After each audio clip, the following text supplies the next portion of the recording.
Danau Toba. 3.000 km persegi luas Toba membentang, mengukuhkan Toba sebagai gunung api yang pernah menggetarkan dunia. 74.000 tahun lalu, gunung api raksasa Toba meletus dengan brutal.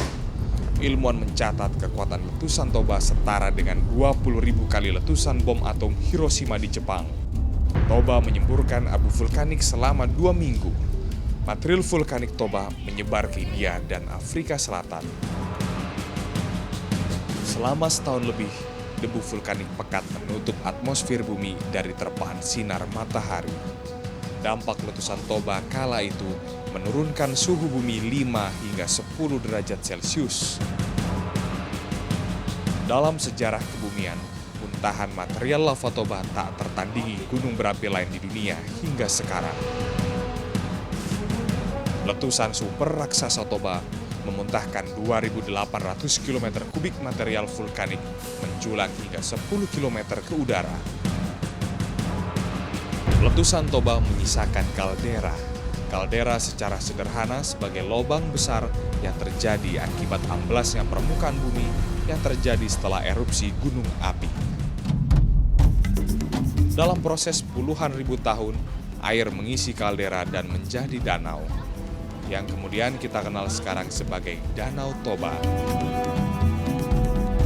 Danau dengan kedalaman sekitar 450 meter dan berada di ketinggian sekitar 904 meter di atas permukaan laut. Tim ekspedisi Cincin Api Kompas menelusuri jejak kebumian Toba. Ilmuwan mencatat usia batuan dasar di sepanjang tepi Danau Toba berusia 200 hingga 300 juta tahun.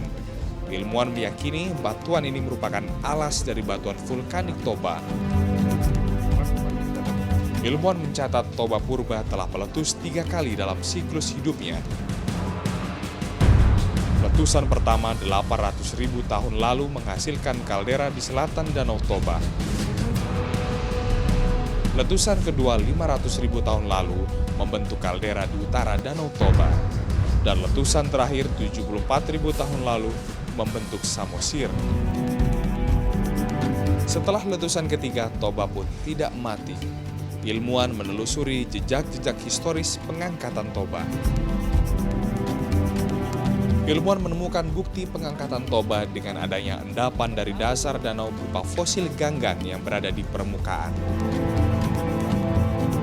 Pulau Samosir terbentuk setelah erupsi Toba 74.000 tahun lalu. Pulau Samosir dapat dikatakan sebagai gunung baru yang akan tumbuh. Tumbuhnya Samosir terjadi akibat tekanan magma di bawah kaldera yang terus-menerus mengisi ruang-ruang magma yang kosong. Proses tekanan magma secara bertahap membentuk gunung baru sebagai cikal bakal anak dari Gunung Toba. Ilmuwan belum dapat memastikan besaran pengangkatan Pulau Samosir. Namun sejak 74.000 tahun lalu, kini ketinggian Pulau Samosir sekitar 1.000 meter di atas permukaan laut. Erupsi Toba terakhir, erupsi kaldera Toba terakhir adalah sekitar 75 atau 74.000 tahun yang lalu. Berarti kalau kita berpegang pada satu evolusi atau periodisitas yang itu, masih ada sekitar 200.000 tahun lebih ke depan. Ya, apakah kita harus mulai deg-degan mulai saat ini atau khawatir dari hari ini? Saya rasa kita sudah bisa mendapatkan satu jawaban. Untuk saat ini tidak perlu merisaukan akan terjadinya satu erupsi kaldera di dunia. Dalam kemegahannya, Toba menyimpan kisah kebumian yang telah mengukir sejarah bencana gunung api dunia. Torehan erupsi maha dahsyat Toba menjadi renungan bahwa alam pun bergerak dan tumbuh untuk berdampingan hidup dengan manusia.